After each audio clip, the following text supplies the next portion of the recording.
Hi and welcome to the Peak Endurance Podcast. My name is Isabel Ross and I am the coach at Peak Endurance Coaching. Episode 79, we're closing in on 100 really quickly, is a very interesting and what I believe pertinent chat with Scott Douglas. Scott is a veteran running, fitness and health journalist who has held senior editorial positions at Runner's World and Running Times. Much of his writing translates sports science research and elite best practices into practical guidance for everyday athletes.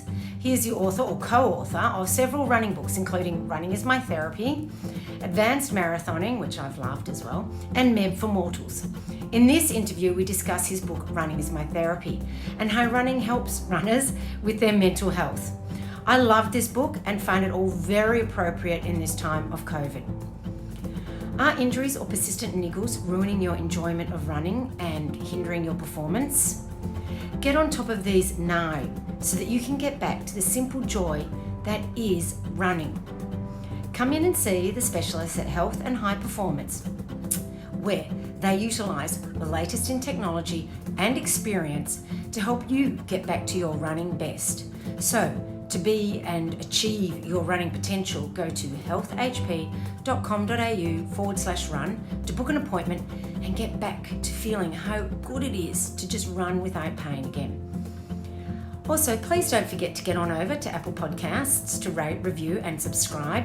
It does help me when I'm approaching high-profile guests for them to see that it's well received. Thanks so much for your support. I'm currently in the process of accepting new athletes into my coaching programs. If you are interested in getting some quality, structured coaching, I have limited spaces available at the moment. Email me, Isabel, at peakendurancecoaching.com.au or DM me on socials. I hope you enjoy the interview with Scott. Hi, Scott, and welcome to the Peak Endurance Podcast. Thanks for having me to talk about this important topic. Yes, indeed. Now, can you just tell the listeners, first of all, a bit about yourself and your running career?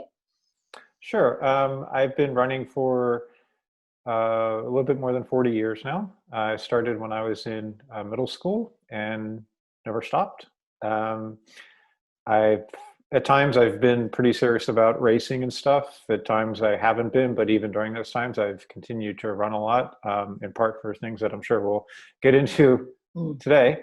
But yeah, so that's my basic running thing. I do about, this year I'll hit about probably a little bit over 3,000 miles. So, a decent amount. Yeah, no, that is. Yeah. So I recently read your book, Running is My Therapy, and I certainly know when I'm talking with runners, many who credit running with being vital for their mental health. What prompted you to write this book? Because nobody else had. It was a sort of thing that, there had been some books and some, stuff done in the area, but those books were usually done by like a doctor, or the books were pretty general about exercise in general. And there wasn't a book that was like, here's what it's like to be someone who runs, not primarily, but one of their main motivations is because they realize that it helps their mental health. And I kept waiting for that book to be written, and nobody did. So I figured, well, I'll do it myself. Well, good on you. And I wanted to, I wanted to sort of make it something that others who have similar motivations might, see themselves in and draw inspiration from. And I thought that an important part of that was to include a lot of the research that has been done on exercise and mental health, and just sort of let people know that it's not just, oh yeah, that's true, when I go for a run I'm in a better mood. I wanted to so sort of marshal the evidence that does exist, and to sort of hopefully improve people's motivation to keep getting out there to do this thing that they know is very good for them, both physically and mentally. Yeah, so that I guess they know that it's not just them, and that it truly does have a positive effect. Yeah. So I find it, a fascinating read, because for myself, I use running for very similar reasons. You talk about in the beginning that running helps our brain. How does running help our brain just in general? Yeah, so I wanted to start the book not just in a general way for as you said, how running helps the brain, regardless of, whether you have depression or anxiety or something. And there's now pretty much incontrovertible evidence about regular physical activity sort of being essential to keeping your brain healthy in the same way that it keeps your heart healthy and your lungs healthy and things like that. In specifics, so there's evidence that it helps to basically reduce shrinkage in the brain that might otherwise occur with age. And then in terms of things that, sort of what your brain does, it helps with one big thing is what's known as executive function. So sort of like your brain's ability to sort of be the master computer / planner for your life. And people who regularly exercise seem to have better, maintain their executive function better at any age, but especially, I'm 56. Once you start to get towards there, the evidence is even more striking for exercising, helping to maintain brain function. So executive function, one of the people I interview in the book gives this great analogy that executive function is you're having 20 people over for dinner. This is, of course, I did the interview pre-COVID, but you're having 20 people over for dinner and you're having 10 dishes and everything has to get to these 10 dishes take different amounts of time to cook and you want them all to be on the table at the same time. Executive function is your ability to sort of do all these different tasks with varying timelines in a coordinated manner so that then you meet this goal of getting all 10 dishes on the table at the same time. So executive function is a big thing. So that would be the most important thing, I think, is the executive function aspect and the just sort of preservation of the brain's sort of networks of being able to deliver oxygen to various parts of the brain to keep it functioning at a higher level. And you talk about exercise. So I guess if you're a cyclist or something like that, it would have similar sorts of effects. Yeah. So the book is Running is My Therapy. Obviously, I'm biased, and there is I make some arguments in the book about why running might be particularly effective versus other sports, mostly having to do with convenience. Yes. But most of the research that is done is done on exercise in general and in ways that can be sort of controlled in the way that needs to be controlled for research projects. So it's often cycling is often a common mode of exercise used in research studies. But yeah, so really when I say running is my therapy, we can broaden it to exercise. Purposeful exercise. It is interesting that there appear to be not the benefits if you're regularly active in your job.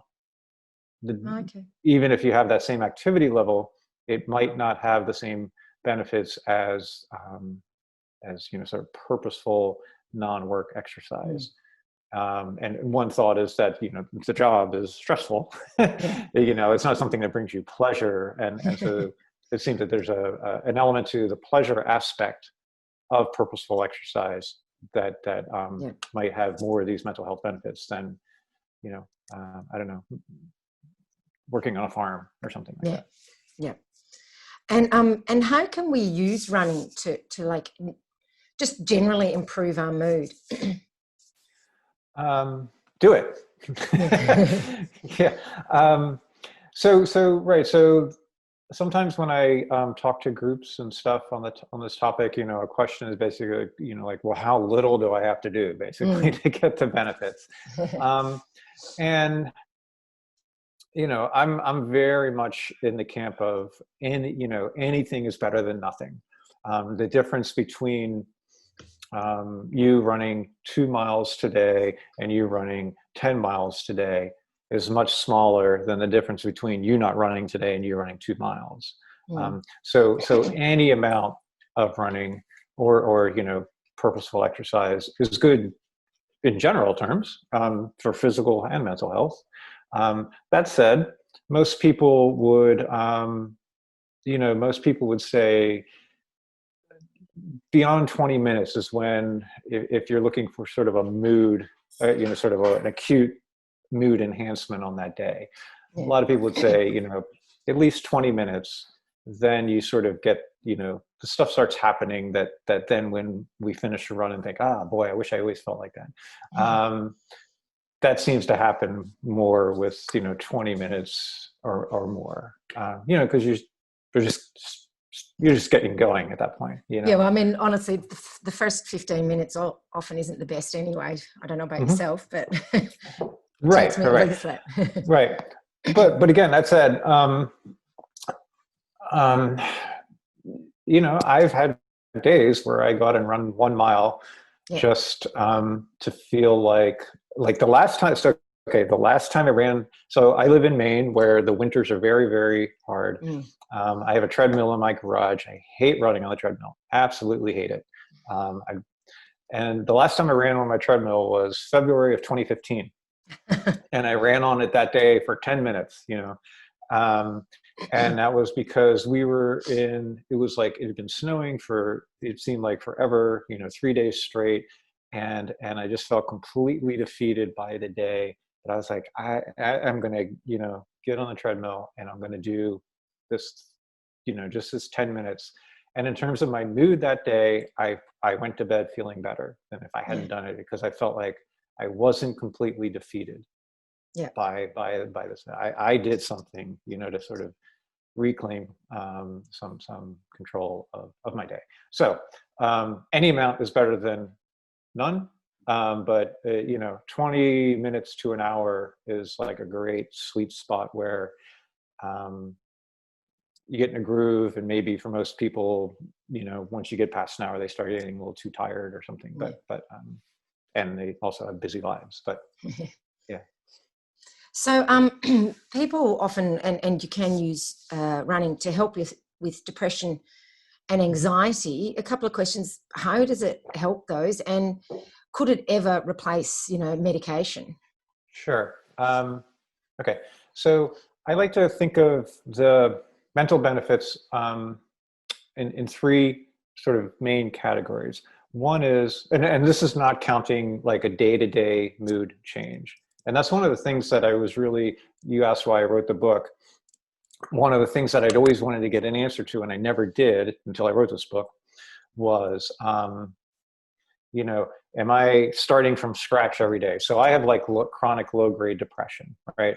And I always wondered, like, okay, so am I waking up, today better off than I would have been if I hadn't run every day for the last 4 weeks, or am I starting from scratch every day as somebody with depression? And what I learned was that the answer is no, I'm not starting from scratch. We're not starting from scratch. One of the most important things that running a regular exercise achieves for people with depression and anxiety is it improves the health of the brain in a way that is specific to their condition. So in people with depression, there's a part of the brain that the hippocampus that tends to shrink in people with depression. And regular exercise helps the hippocampus to not shrink, to grow.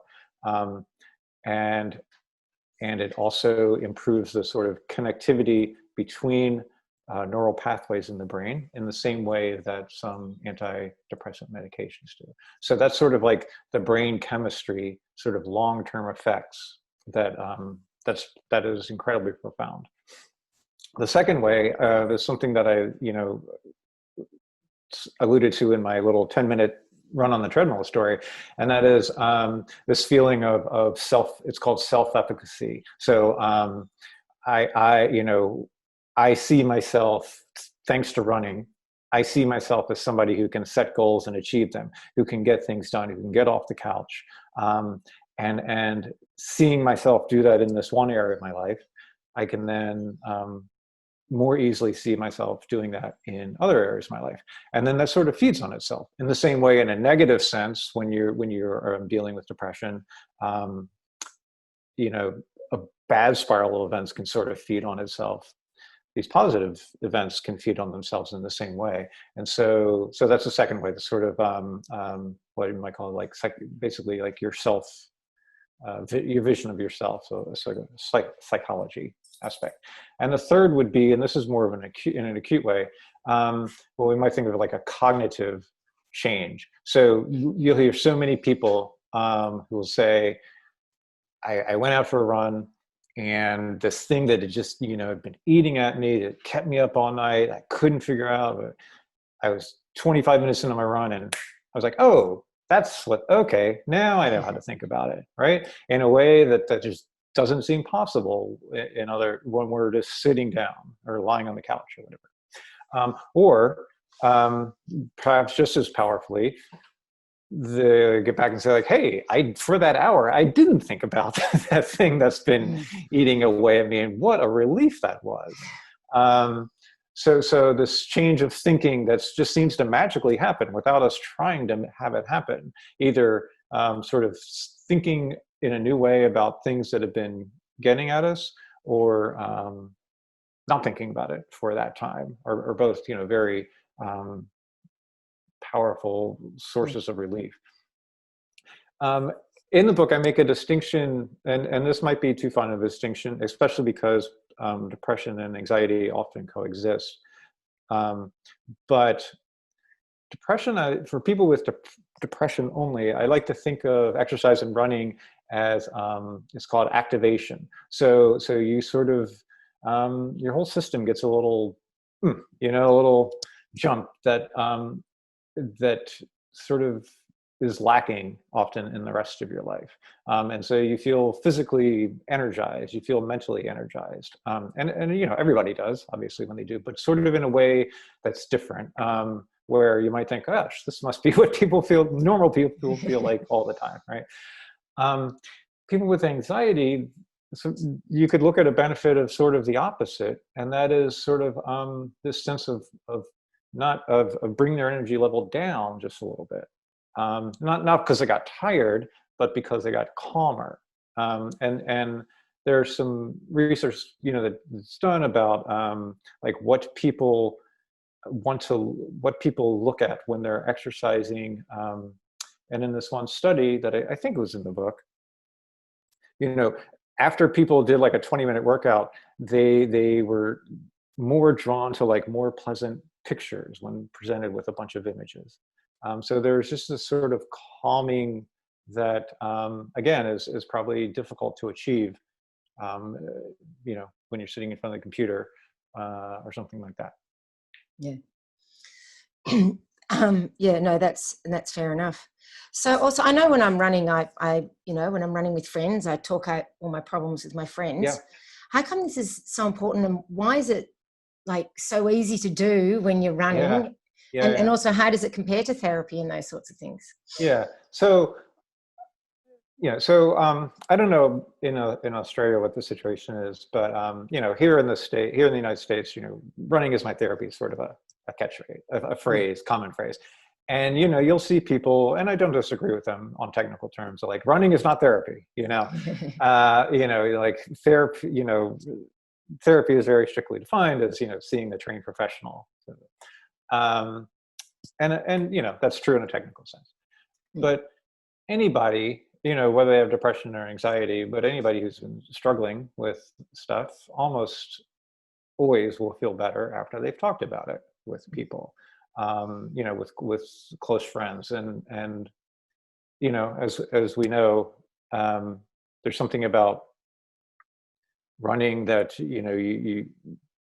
you might feel as close to somebody after 5 runs together as you might after working next to somebody for 6 months. The bonds form very quickly. To your point about why we might be, I always wondered, like, why, and I found myself, like, when I'm running with friends, and once in a while I'll be like,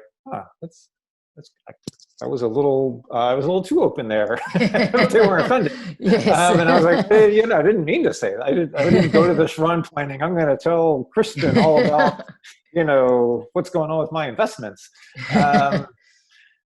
So I always wonder, like, well, what is this? And so I asked a couple experts for this book, and one woman who is a pioneer here in the United States about incorporating walking and running. She is a psychologist, a therapist, and she has incorporated walking and running into her practice, in part because of this observation that we all had, that like, wow, I start running with somebody, and I can just talk so much more freely often. One of her insights is that when you're running next to somebody, there's not the eye-to-eye contact, and so there might be like a built-in freedom to not seeing that person. I'm sorry, not like, so not staring into that person's eye, as you might, like, if you're having coffee together, or if you're seeing this therapist in her office and you're sitting across from her, you can just sort of talk more directly. She told me that she gets some of her people tell her that they learn the most from their children when their children are in the back seat of the car, because the parents aren't looking at the kid and the kid just talks. So there's something, it's an interesting idea that, like, the sort of just the logistics of running with people creates an environment in which we might be more open. Yeah. No, I definitely agree. You discuss running and mindfulness. In what way does that help us? And what about people who always wear, say, headphones when running? Can it still be achieved? Yeah. So running in mindfulness, I'm sorry, what's the specific question? Well, like, how do we, like, sometimes when you try to focus on mindfulness, that's the least time you can do it. So how do we use running to improve our mindfulness? How does that help us? And what about people who are like, well, I need to always run with my headphones? Can they still get some sort of effect? Right. So people should do what they want, and if running with headphones brings them more pleasure than running without, then they should do that. I think I've run with music like twice in my life, and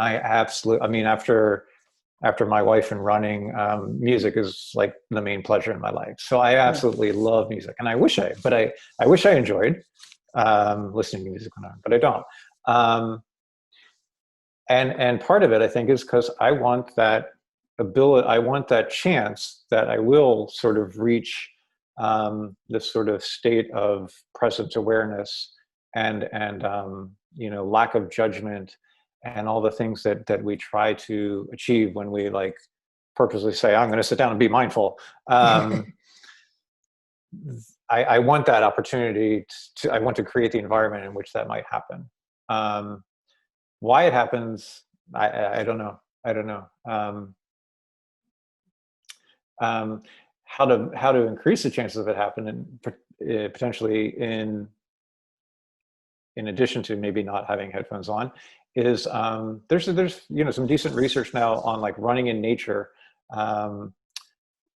making it more likely that you'll get into this sort of flow state, this sort of present awareness that makes sense, isn't necessarily possible if you're running down a busy city street and you're having to worry about if the car coming towards you, if the person is on their phone, things like that. So if you have the opportunity to run in nature, and it doesn't have to be like the middle of nowhere, it could just just a loop in a city park where you can just more easily not have these distractions and things that have you on alert, where you can just get in that flow state. That would be a big help. So again, I live in Maine, and so I have access to trails, but only about half the year, because the other half of the year they're covered in snow and ice. And I really notice that by the end of winter, I'm really ready to be back in the woods. Most days. Now, you talk about that a bit in the book, about the differences between running in different environments. Did you want to just quickly go through that? As opposed to, nature versus city. Well, there was a study. This involved walking, where they had people walk through 3 sections of, I think it was Edinburgh, Scotland. Yeah. and they were tracking their brain activity. And like one was like a mixed residential shopping area, one was a small city park, and then one was like, downtown heavy commerce. And brain activity associated with relaxation and positive thoughts were highest when they're in this park. And this wasn't, I mean, the whole thing was only like a 25-minute walk, I think. So, so they're in each one for only like 8 minutes. So just that short time in this park. And again, it wasn't like, they're walking through Edinburgh. It's just probably like a basic city park, not massive or anything. Almost immediately, increased brain activity associated with relaxation and positive thoughts. So that's something to keep in mind. Yeah, no, definitely. Yeah. How does running influence our social connections, and why are they so important? Well, so this is where this is where one of the examples where I try to make the argument for running being unique, or not unique, but might have some built-in advantages over other sports. There's something, I love to run by myself. A lot of people love to run by themselves, but also most people also enjoy running with others.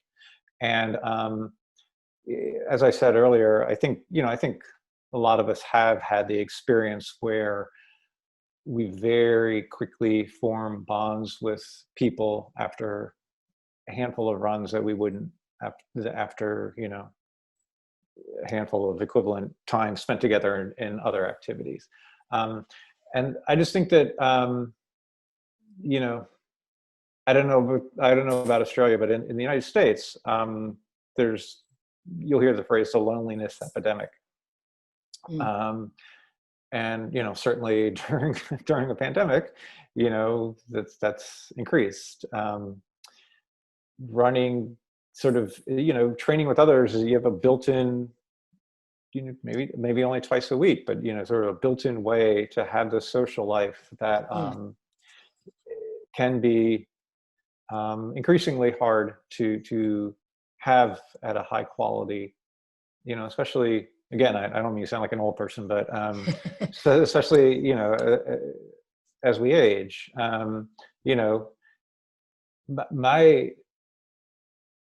I still have friends who I ran with, in high school 40 years ago, but, my best friends now are people I've met in the last 10 years. And I would never have met these people otherwise, other than through running. And they're of different ages, and some have kids, some don't. It's just, I have access to such a greater variety and number of people than I would have if I didn't run. And I think that's increasingly powerful when so many of us often feel isolated, because all we do is sit in front of our computers for 12 hours a day. Yeah. Especially like you said at the moment, which is why it's even more important. Are you allowed to run with others? Well, we've up until recently only with one other, but we're starting to be allowed to run with more. Yeah. Okay. So, which is good. But you really notice it. Even just running with one, it's as good as that is. Sometimes it's nice to be in a big group. Yes. Yeah. And it's different. And like you say, and it's also because of the variety of people you meet. And like you said, people that you wouldn't normally get to know necessarily. Right. And it's sort of like so you have a big group, and it's sort of like a 90-minute happy hour. You just happen to be moving and getting your own brain chemicals rather than through other means. Yeah. Yeah. And I find it like when you run in those groups, and often, and you'll hear stories from people, and it's like, and even that, just hearing different people's different life experiences that is so different from your own, I think also gives you different perspectives. Yes, definitely. And and as we talked about earlier, I mean, like you at least I do, the conversations are often more than just, how's the weather? Whatever. How's the weather? They're pretty substantive conversations. Yeah, definitely. And then, in my case, some of the people I run with, I see them only when we're running. but some of the people I run with, I now regularly see them, or more used to pre-pandemic. But they're the people I also socialize with outside of running, and we almost never talk about running when we're having dinner together or something. Yeah. Yeah. Yeah. So you also talk about having goals and that it's important for running to be meaningful for us. How can we go about making running more meaningful? And is this part of like having the why as well? So are you asking how to So why set good goals? Why is it important for running to be meaningful? Why can't we just go out and run just to run? Oh, why is yeah, it you important can. to have? Yeah, you can, but why does it make it more beneficial for it to be meaningful in, say, a goal-related way? Yeah, well, I think most people, even people who love running, it's not always the easiest thing to get yourself to do on a regular basis. And having a meaningful goal provides that spur that many people need. So that's in a general sense for running. And of course, then by giving you something to work, giving you more reason to get out there, then you're building that consistency that will then bring the mental health benefits. I would also say,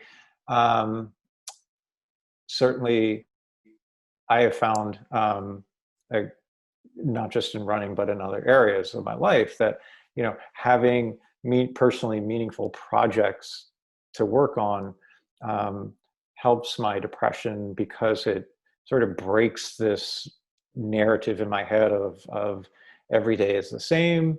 What is the point? It doesn't matter what I do. Why should I get up today? What is it? Having these personally meaningful projects, gives us that counter narrative that, well, this is something you're interested in, go do it, and it'll add pleasure to while you're doing it into the rest of your day. Running is a great one because you can always find new goals to set. They don't have to be performance goals. They could be, I don't know, I want to get outside every day for 15 minutes, sort of thing. It doesn't matter how fast I go or anything like that. But it running, you can always come up with these goals, and then of course you have, if they are more performance oriented, then like to get to that goal, then each day sort of has its own meaning. Then like, I'm doing this today because I did this yesterday, and I'm doing this tomorrow. So today I'm doing I'm doing ABC, and I'm like, okay, good, well, I'll go do ABC today then. And then, hey, I did ABC today. Good for me. And then tomorrow I might, so like today I ran like 10 kilometers in the morning, because tomorrow I'm going to do a hard workout. And so then, okay, well, that was the point of today's running, and tomorrow is I should be rested. I'm going to do a hard workout, and that's the point of tomorrow. And it has this variety. I'm talking now sort of like training for performance. There's a built-in variety that also helps to break that narrative of like every day is the same. Yes. And if somebody wants to go out and run the same loop every day, that's great. That doesn't, I get bored with that pretty quickly. I agree. And it kind of, it does lose its meaning, because once again, you start thinking, what's the point? Yeah.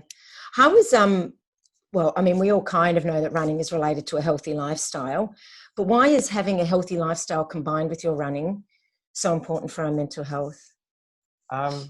So there's pretty decent evidence about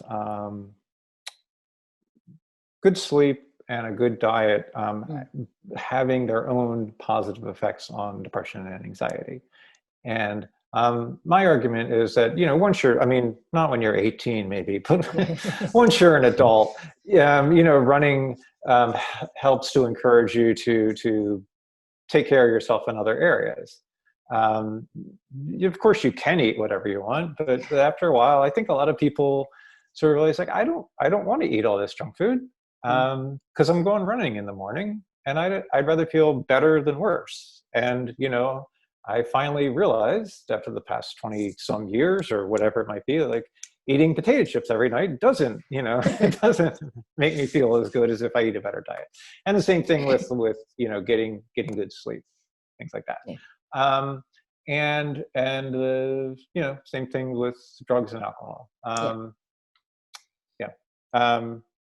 You can find a lot of runners who are quite good drinkers, if you want to use that term, quite successful drinkers. And I used to be one of them. And it does tend to go. It seems to be a thing, doesn't it? It does. I think there is a certain similarity in mindset toward it was always so I was a pretty decent runner at my peak, like 30:48 for 10K. It's like a good regional runner. And there are a lot of guys around me who, we were, people were surprised how much we drank. And that's, maybe that's fine when you're 25, but when you're 45, not so much.